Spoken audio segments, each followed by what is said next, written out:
ceia é um culto aguardado. Normalmente ceia é a tipologia, a simbologia e o ritual mais solene da igreja. Tanto que tem gente que falta a todos os cultos, mas aí um dia você vê ele vindo na igreja e falando, tá indo pra onde? Tu é crente, sou, hoje é ceia. Para fazer parte do corpo de Cristo. Há outros que consideram a ceia um ato tão solene e tão importante que eles vêm com roupa mais comum durante a semana, mas na ceia capricha. E alguém diz, ué, você está indo para onde? Para o culto. Mas por que você hoje está diferente? Ora, hoje é ceia. Aí vem com o cabelo mais arrumado, com a maquiagem mais forte, vem com uma coisa mais arrumada. Celebração da ceia. É desse momento que eu estou falando sobre o ato mais solene da igreja de Cristo sobre a face da terra até hoje. O único ato que, sendo mantido aqui, dará continuidade lá. Depois que Jesus tomou essa ceia, ele disse assim, agora até o dia em que vocês comam a roda da minha mesa comigo, eu não me aproximarei mais desse vinho.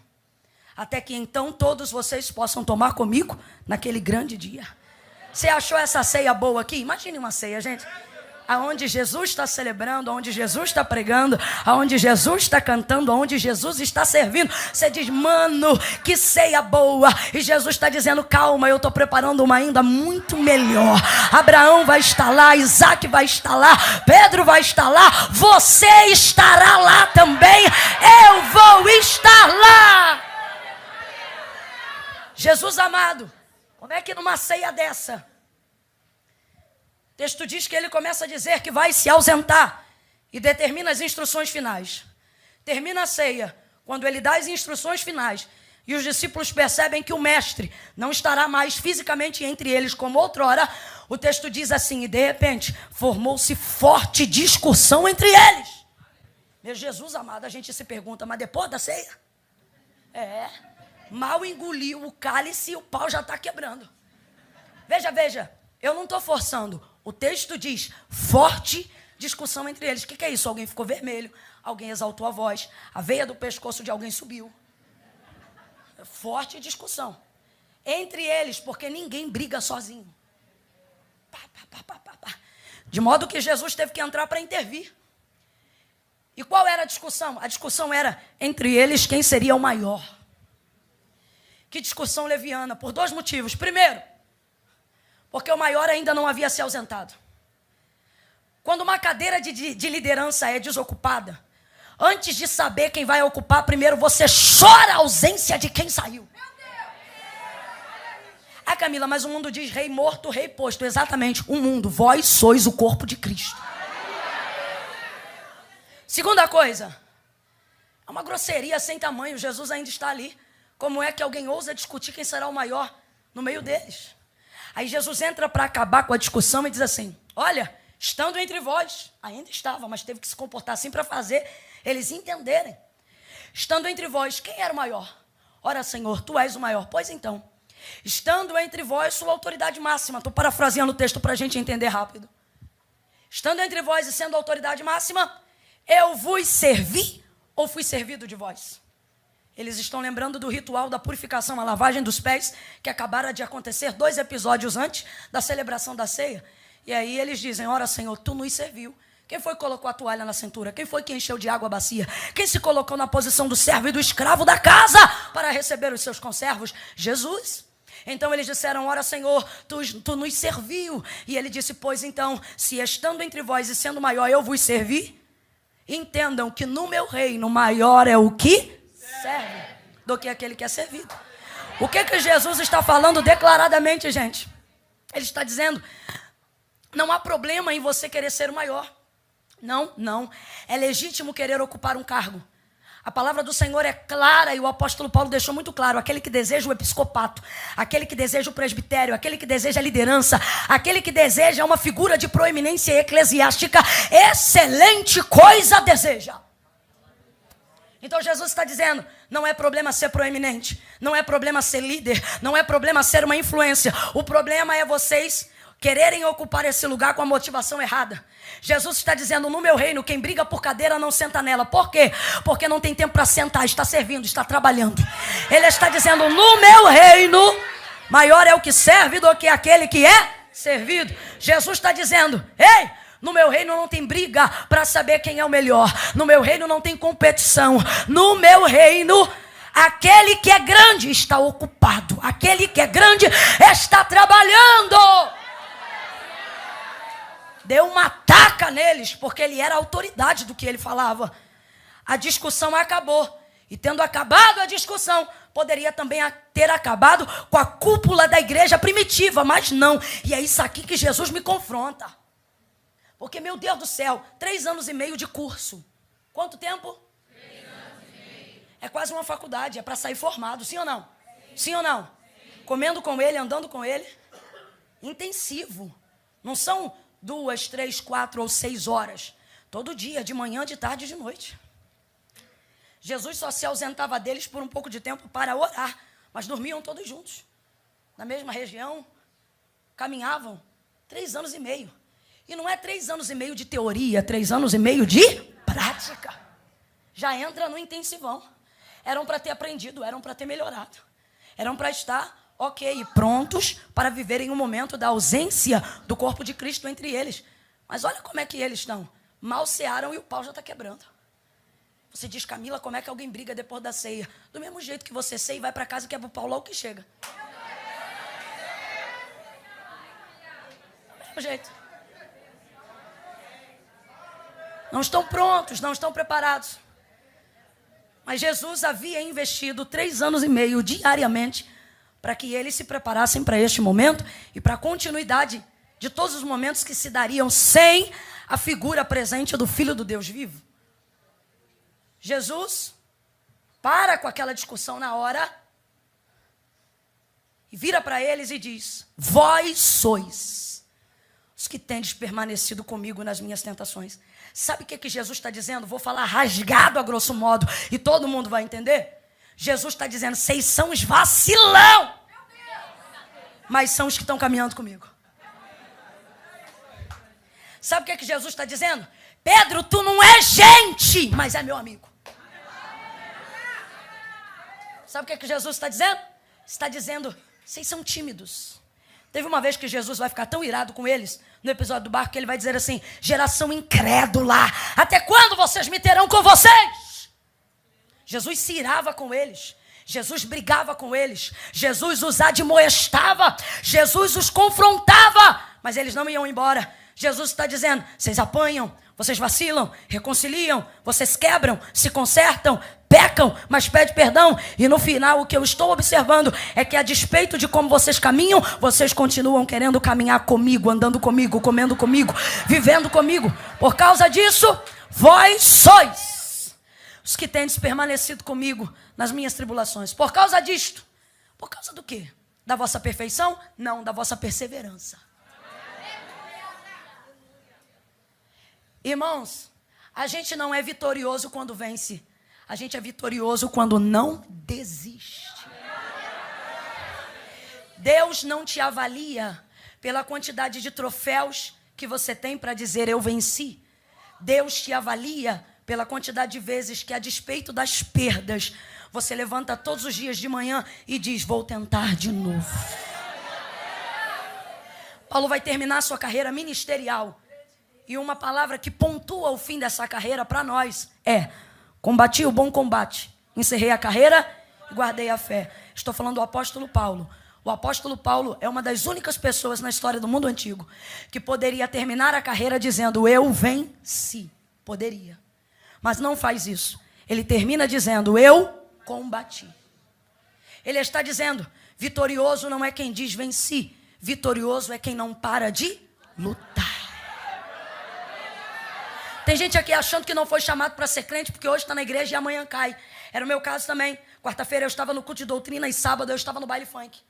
E eu pensava que eu não podia ser crente porque eu era extremamente oscilante. Até que então eu compreendi e compreendo essa luta diária até hoje. A gente não continua para poder dizer venço. A gente continua para poder dizer não desisto. Eu vou tentando até o fim. Eu vou combater até os meus últimos dias. Carta de Paulo aos Romanos, capítulo de número 7. Ele diz, o querer bem está em mim. E eu tenho consciência de que devo fazer esse bem. Ele diz, eu me programo para executar esse bem. O bem está em mim, mas ocorre que quando vou operar o bem que programei e que está em mim, uma batalha acontece, e pela lei do pecado que em mim opera, o mal prevalece. Aí ele diz: eu me sinto miserável, porque o bem que eu quero fazer, não faço, mas o mal que eu não quero, faço. Olha o que ele está dizendo: eu não programei para fazer o mal, eu me programei para fazer o bem, mas na hora de fazer o bem, o que eu faço? Mal. Aí ele diz: que miséria! E aqui vem a graça redentora de Deus para nós. Porque o texto não termina com ele dizendo: eu sou um miserável. O texto termina com ele dizendo: mas graças dou a Jesus Cristo. Oh, quem pode render graças a Jesus Cristo nessa manhã?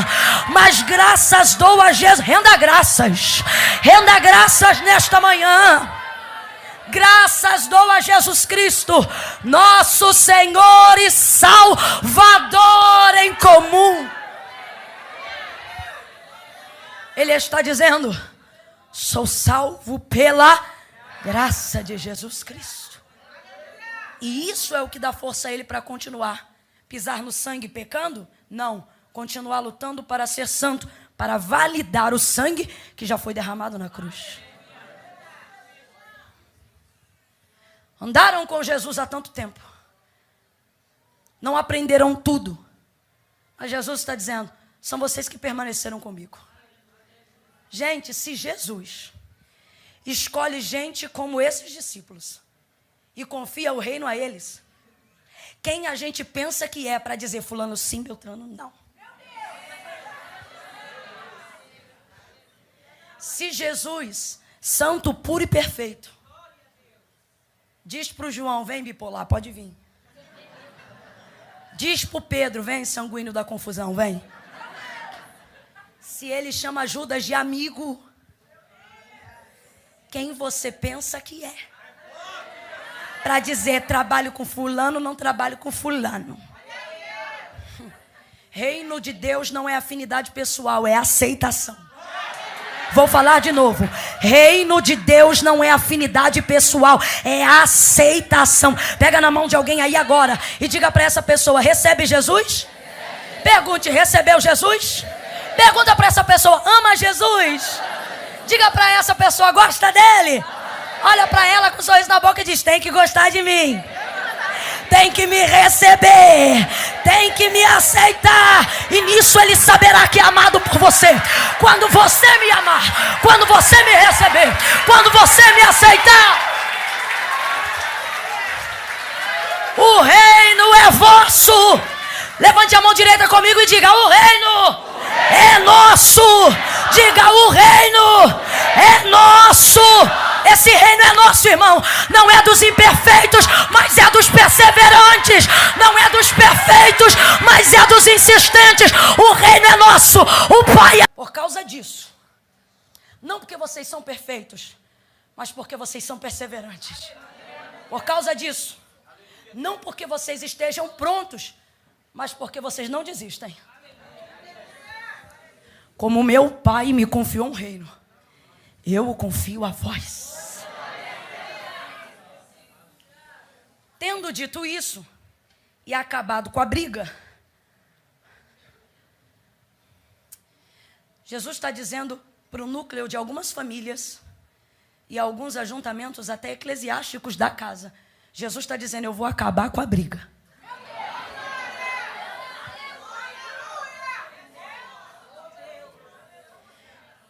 Aí Jesus diz: como meu Pai me confiou o reino, eu confio a vós.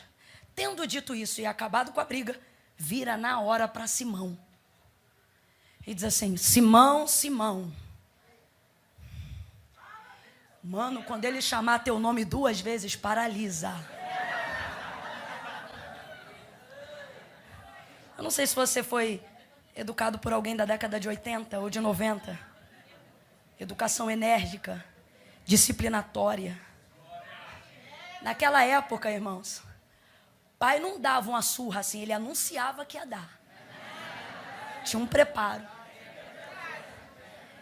Quem é dessa época já ouviu o nome 2 vezes. É tipo uma promessa de surra, sabe? Principalmente se estiver em público. Quantas vezes minha mãe olhava: Camila, Camila. Houve pelo menos 2 pessoas que se comportaram em dado momento indevidamente, e Jesus trouxe a realidade chamando pelo nome 2 vezes. Uma foi Marta, lembra? Marta, Marta. Arrebentou. E agora aqui, Simão. Mas vamos lá, quando Jesus chamou a Simão lá, no ramo da pesca, depois de andar com ele por um pouco mais de tempo, fez questão de popularizar em Simão outro nome. Qual era? Pedro. Tu és Pedro. Tu és Pedro. O próprio Jesus popularizou o nome de Pedro, para que ele fosse chamado de Pedro. Mas há 2 episódios no Novo Testamento em que o Senhor resgata o nome Simão, mesmo falando com Pedro. Ambos, Pedro está numa condição de resistência. E aí Jesus, ao invés de chamá-lo de Pedro, o chama de Simão. Por que Simão? Porque Simão é a raiz original do seu nome. Simão é a sua raiz, é aquilo que vem de dentro, é a sua essência. Pedro é o seu caráter em transformação caminhando com Cristo. É a pedra da igreja. Mas na hora que ele está errado, equivocado e resistente, Jesus não diz Pedro, Pedro. Jesus diz Simão, Simão. Muitas vezes, para nascer um Pedro, o Simão tem que ser tocado por Jesus. Simão, Simão. Satanás te pediu para cirandar, para peneirar, como se faz ao trigo. Gente, presta atenção. Havia uma discussão. Pá, pá, pá, pá, pá. Jesus chega, pá, entrega uma palavra. Acaba com a discussão. Acabou com a discussão, já vira para Pedro. Simão, Simão. Quem tu acha que começou essa briga? Hã? Só raciocinar. Quem é o sanguíneo? Quem vai ser o líder do grupo? É na hora, irmão. Já vira para ele, Simão, Simão. Satanás te pediu para peneirar como trigo, mas eu roguei ao Pai por ti. Oh. Eu roguei ao Pai por ti, para que não desfaleças a tua fé. Segura essa marimba que é pesada, irmão. Olha o que Jesus diz. Então, quando tu te converteres, dá vontade de entrar na cena e dizer, Pedro, tu tá tomando ceia assim. Não, não. Vamos aqui rasgar. Tá ceando, mas não é convertido. Jesus está dizendo, Pedro, você ainda não converteu. Só que a palavra de exortação vem salpicada da misericórdia. Eu não aceito palavra que só exorta e não salpica a misericórdia. Porque todo Jesus que exorta traz consigo misericórdia. Levantou Jeremias e dizia, fala que eu vou matar, mas se eles se arrependerem, fala que eu vou restaurar. Antes do juízo, o juízo pode ter caráter exortativo, mas sempre virá salpicada da misericórdia. Pregador e pastor que só mete ataca, não é pregador, é hipócrita fariseu, que quer arrebentar os outros e quer se sentir mais santo, expondo os pecados alheios. Quem prega Cristo prega misericórdia. Quem prega Cristo prega renovo. Quem prega Cristo prega regeneração. Exortou. Deixa eu beber uma água.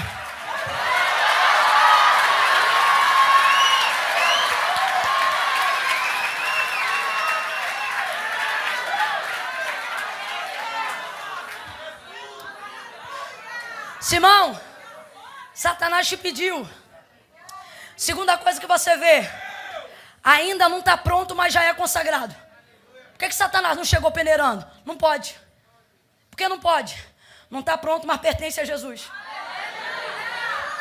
Ele não diz, Satanás te atropelou. Ele diz, Satanás te pediu. Te pediu. É gente que você olha e fala, mano, o cabra é torto. E Jesus diz, ele é, mas para Satanás tocar nele, tem que passar aqui. Aí, terceira coisa. Olha a misericórdia. Simão, mas eu intercedi. Eu roguei ao Pai por ti, para que não desfaleças a tua fé. Sabe o que Jesus está dizendo para Pedro?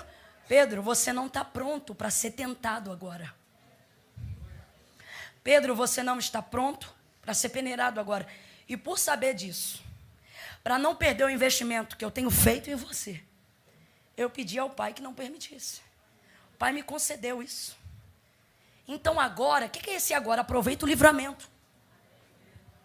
E vai buscar, vai vigiar. Vai se preparar, Pedro. Amém? Amém. Era para Pedro dizer, agradeço minha oportunidade em nome de Jesus. Mas não. Jesus acabou de dizer nas entrelinhas, filho, você não está pronto. Olha como é que o cabeção responde. Estou pronto. Para ir contigo até a prisão e a morte. Normalmente, gente, que se encarregará em um estado de proeminência, seja na família, na casa, na igreja ou no trabalho, que tem consciência de responsabilidade, normalmente não se sente pronto para tal cargo. E normalmente, quem não tem noção nenhuma de responsabilidade diz, pode me colocar que eu vou mandar ver. Pedro diz, estou pronto para ir contigo para a prisão e a morte, porque o sanguíneo é emocional. A intenção dele é verdadeira, mas ele não está pronto. E aí Jesus diz, Pedro, ainda hoje, antes das 6, não cantará o galo antes que 3 vezes tu negues que conhece o meu nome, ou que me conhece. Tem gente que acha que é o galo que cantou 3 vezes. O galo é mais obediente do que Pedro. Pedro negou 3 vezes e na 3ª vez o galo cantou. Quando o galo cantou, Jesus passou. O texto diz que Pedro bateu o olhar de frente ao olhar de Jesus por cima do ombro. E foi grande a sua amargura. Porque o que Jesus havia acabado de dizer era verdade. Verdade. Se o comportamento dele fosse diferente, talvez ele não teria passado por aquilo que ele passou. Porque nem toda a profecia é para se cumprir na nossa vida.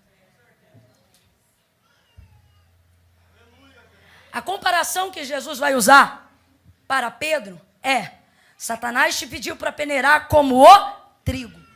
Por que o trigo? Porque o trigo, segundo a parábola do reino de Deus, reino esse que Jesus acabou de confiar aos seus discípulos, o trigo é a boa semente. Então completa aí para mim, por favor. O trigo é a boa semente. O trigo é a boa semente. O trigo tipifica a alma do homem, a vida do homem. O trigo tipifica a criatura como divina e, por que não dizer, a criatura depois do processo de adoção e de regeneração. Por exemplo, Jesus usa por 2 vezes que se há registrado no texto o campo de trigo para preparar a colheita, para dizer que as almas estavam prontas para serem salvas. Ele diz, olha, vocês dizem que faltam 3 meses para a colheita, mas olhando esse campo, eu digo para vocês, elas já estão prontas. Mateus capítulo de número 13, Jesus vai parabolizar o reino de Deus como um campo de trigo. Vamos dar atenção para essa parábola para a gente fechar junto o texto. Presta muita atenção. Jesus diz assim, o reino de Deus é semelhante a um campo, cujo Senhor da terra entregou a semente aos seus servos. E eles saíram a semear no campo de seu Senhor. O campo é do? Senhor. O campo é do? Senhor. O mundo é do? Senhor. O trigo somos nós. E aí ele diz, os servos começaram a semear a semente. E semearam em todo o campo a boa semente, que é o? Sim. Vem, gente, que é o? Sim. Meu Deus, eu vou me rasgar todinho aqui. Qual é a boa semente, gente? Trigo.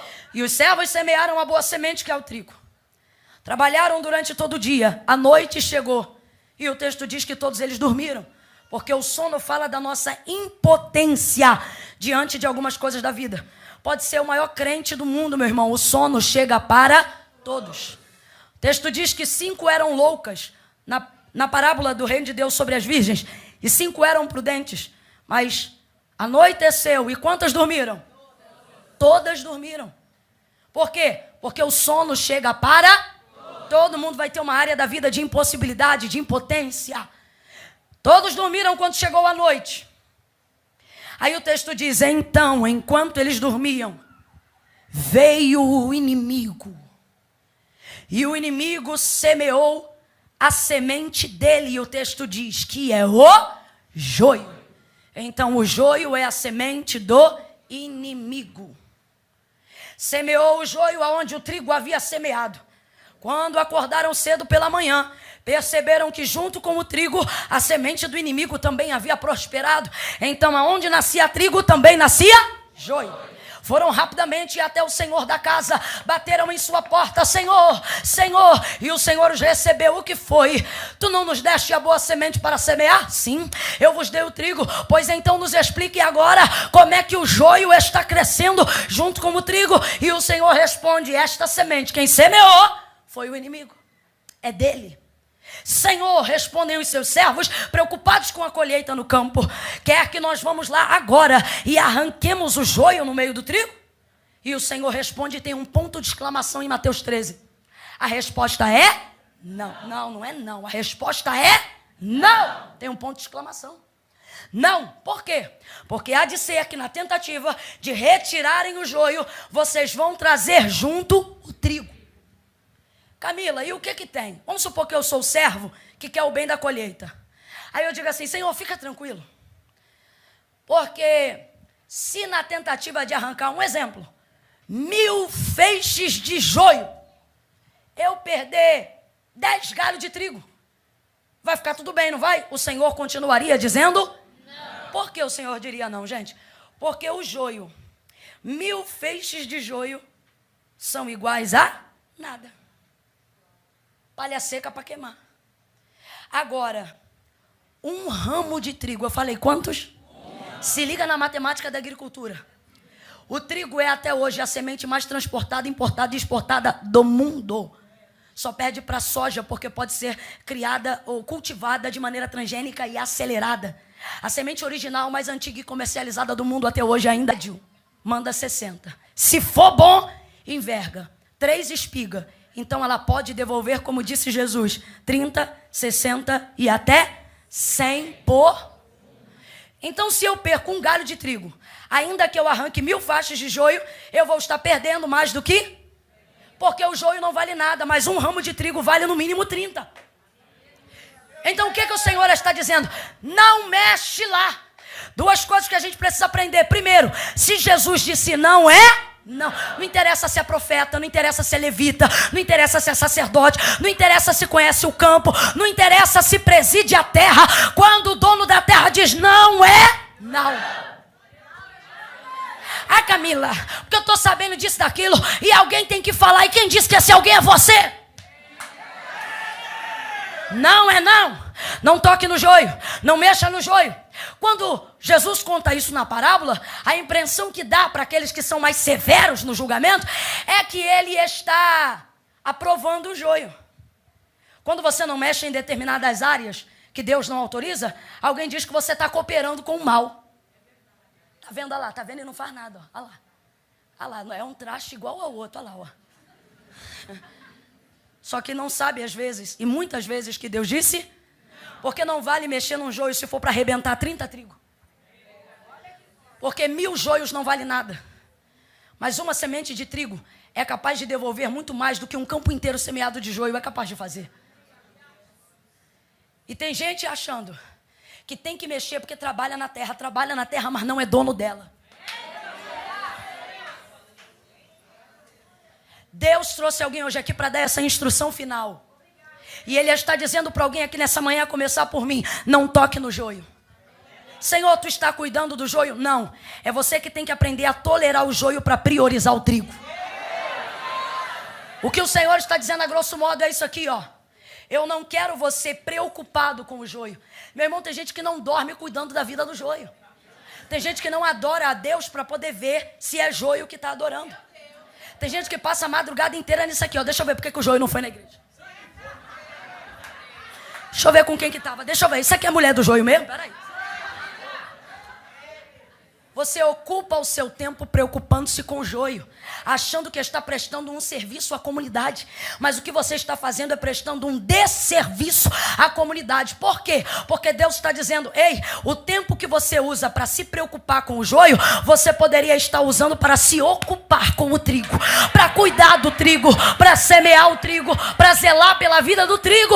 Olhe para alguém e diga para essa pessoa: oh, não se preocupe com o joio.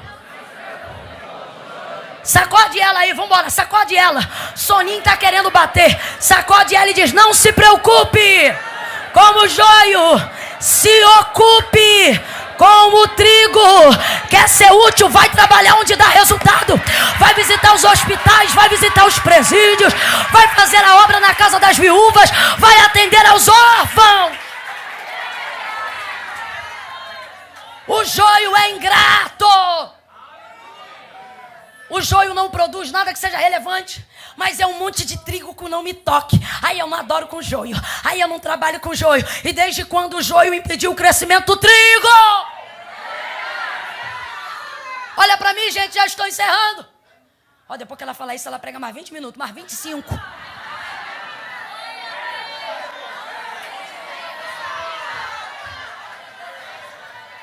Ouça isso. Ah, Camila, alguém tem que repreender o joio, tem que falar com o joio. O Senhor trouxe a gente hoje aqui para dizer: o joio não interfere em nada no seu crescimento. Camila, trigo cresce perto de joio? Do lado, meu irmão. E cresce. Agora, por que muitas vezes o joio irrita o trigo? Para raciocinar. Os servos semearam de manhã. O inimigo só semeou à noite depois da lua. Só que pela manhã os servos dizem que viram ambos crescerem. Como é que pode quem veio depois crescer igual quem estava antes? Sabe por quê? Joio cresce fácil e é rápido crescer. E por que é fácil crescer? Porque joio cresce vazio. Quem cresce sem carregar fruto, quem cresce sem carregar semente, cresce rápido. Cresce? Cresce? Eu não estou dizendo suspeite de quem cresce rápido. Eu estou dizendo, veja se quem cresce rápido está carregando frutos. Crescem os dois juntos. E o Senhor diz, não toca no joio. Diga comigo, não toco no joio. Deus trouxe aqui para te dizer, obedeça a direção de 2020. Para de se meter na vida do joio, de querer cuidar da vida do joio, de querer saber da vida do joio, de querer interferir na vida do joio. Use a sua vida para proteger o trigo, defender o trigo, semear o trigo, adorar como trigo, cuidar do trigo, investir no trigo. Então veja bem, o Senhor diz, não mexe não. Deixa crescer até o dia da ceifa, dia da colheita. Deixa eles crescerem juntos. Quando chegar naquele dia, aí vocês vão ver direitinho quem é joio e quem é trigo. Por que o Senhor está dizendo isso? Porque no período do crescimento, irmãos, joio e trigo aparentemente são exatamente.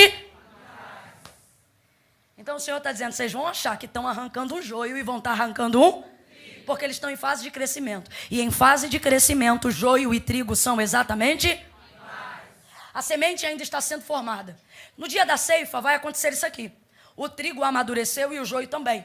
O joio cresceu vazio e o trigo cresceu pesado de semente de joio, de trigo. Então o que acontece? O trigo enverga, o joio continua de pé, porque o joio não tem fruto.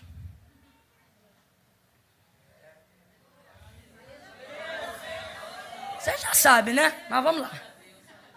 Aí fica o trigo lá envergado, por causa dos frutos, todo mundo sabe que é trigo. E o joio fica lá em pé, tendo que manter a soberba, porque quem não tem fruto tem que manter as aparências. Aí ele diz, vocês vão pegar o trigo. E como que a gente sabe que o trigo está maduro? A semente fica solta da casca. Se você pegar um galho de trigo, quando ele está maduro, você sacode ele e você ouve o barulho. Por quê? Porque quando está na fase do crescimento, a semente depende de ficar agarrada na casca. Porque ela pega os nutrientes da terra. O que é isso? O fruto ainda depende da terra. Quem ele é ainda depende do que ele tem. Vai ouvindo. Quando ele está maduro, a semente solta da casca. Independência, maturidade, elevação. Já não dependo do que eu tenho para saber quem eu estou formado. Ouça isso. Então, nessa hora você colhe o trigo. Porque ele está pronto para ser colhido. E o joio? Pega o joio, taca no fogo. Porque só serve para ser queimado. Na agricultura daquela época, você pegava o trigo e levava para a direção oeste da cidade. Eu sei que não se colhe mais hoje assim, mas profeticamente eu preciso dizer como era colhido. Pegava-se o trigo, levava para a direção da cidade, onde passava o vento do oeste. O vento do oeste. Camila, que vento é esse? É literalmente o vento que fazia a curva. ele vinha e fazia a curva na direção oeste da cidade. E por que terminava a colheita lá? Porque então, uma vez que o trigo estava pronto para ser colhido, ele era craquelado por uma esteira no chão. E depois que o gomo fosse craquelado, jogava na peneira. Quem aqui já segurou uma peneira na vida? Dá trabalho ao teu povo, Jesus. Você segura uma peneira. Não estou dizendo que era assim, mas só para a gente entender na nossa visão. Imagine agora todas as sementes dentro da peneira e a peneira roçando o trigo. Por quê? Porque a casca já foi amassada, craquelada. Então, quando aquela casca passar no arame ou na corda da peneira, ela vai rasgar a casca e liberar a semente. É o fruto, é a maturidade, é a prontidão. Por que o Senhor disse, Pedro, Satanás te pediu para se andar como trigo, para te peneirar? O que ele está dizendo? Satanás quer te provar. Ora, Camila, então por que Jesus não deixou Pedro ser tentado? Por que Jesus não deixou Pedro ser provado? Porque Pedro ainda não está pronto, ele ainda é novo, a semente ainda está agarrada ele ainda depende do que ele tem para descobrir quem ele. Então, se ele cai na peneira agora, vai acontecer a pior desgraça que pode acontecer ao agricultor da terra. O quê? Peneirar uma semente antes do tempo. Provar uma semente antes do tempo. Quando a peneira rasgar a casca, também vai ferir a semente, porque está colada nela. E se ferir a semente, fica podre. Aí não pode ir para o celeiro. Vai para o lixo, vai ser queimada. Por quê? Porque foi peneirada antes de ser aprovada, antes de ser madura. Senhor da terra não permite semente nova cair em tentação que não possa suportar. Porque senão quem perde não é a semente, é o agricultor. O agricultor vai perder todo o tempo de investimento. Tudo que foi regado. Dá uma olhada para quem está do teu lado e diga, o céu está investindo pesado em você. Meu irmão, Deus está investindo na gente com vontade. Deus investiu com o sangue do Filho. Aí você entende por que Jesus entra para interceder. Quando ele intercede ao Pai, ele não está dizendo, Pai, protege Pedro. O que ele está dizendo é, Pai, protege o meu investimento nesse homem. Ele ainda não estava pronto, achava que estava pronto, mas não estava pronto. Vai ouvindo aí. Por que então que ele intercedeu por Pedro? Porque Pedro não está pronto. Semente de trigo é para ser peneirada? É para ser peneirada. Mas se for antes do tempo, ela ficará estragada. E quem perde é o agricultor que fez o investimento no campo. Então Jesus intercede. Levava-se para o vento oeste da cidade. E quando já estava madura, a peneira rasgava a casca e saía a semente. Por isso que o crente deve ser provado na fase da maturidade. Se tem alguém aqui sendo provado, Deus não está dizendo você é fraco. Deus está dizendo agora você está pronto. Se tem alguém aqui sofrendo em alguma área da vida e sendo afligido em algum ponto da vida, Deus não está dizendo você é perdedor, Deus está dizendo você está preparado. Deixa eu te falar um negócio. Tentação, prova, aflição, peneira, não é para acabar com a gente. Peneira tende por um ofício, qual, ao rasgar a casca, liberar da gente o que há de melhor, a semente. Deus está dizendo, essa prova não é para te derrubar, é para liberar o melhor que há em você. Essa prova é para colocar para fora o resultado de todo o investimento que Deus tem feito em você. Por isso Jesus está dizendo, Pai, não prova ele agora não. Deixa eu terminar a mensagem dizendo uma coisa. Tem gente aqui que enquanto eu estou pregando, está fazendo a listinha do joio. Ih, menina, não vou mais mexer aí, não vou nem entrar. Vou bloquear. Aí você faz a listinha, dizendo joio, joio, joio, joio, joio. E está arriscando aqui seu joio, joio, joio, joio. O que você não sabe é que o trigo também está em fase de... E quando o trigo está em fase de crescimento, ele é semelhante ao...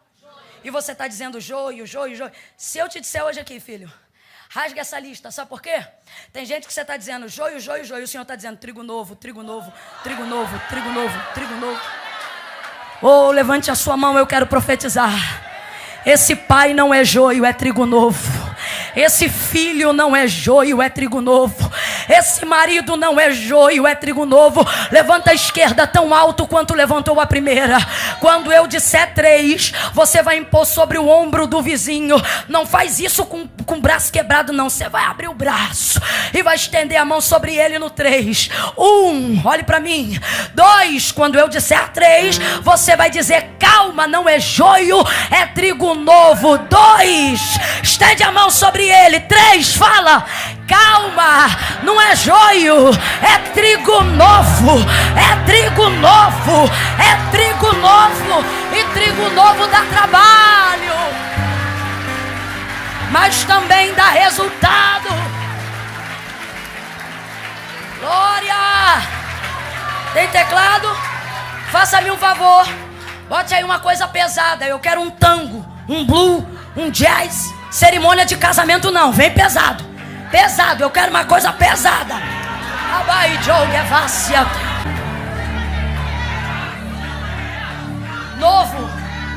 Novo cansa, novo castiga, novo incomoda. Irmão, obreiro novo dá vontade de riscar ele da lista da reunião, porque trigo novo arruma confusão na reunião.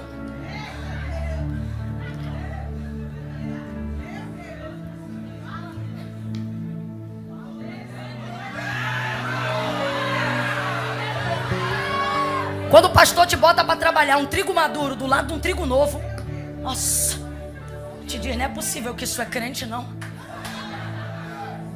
Você diz: não vou fazer reunião com fulano.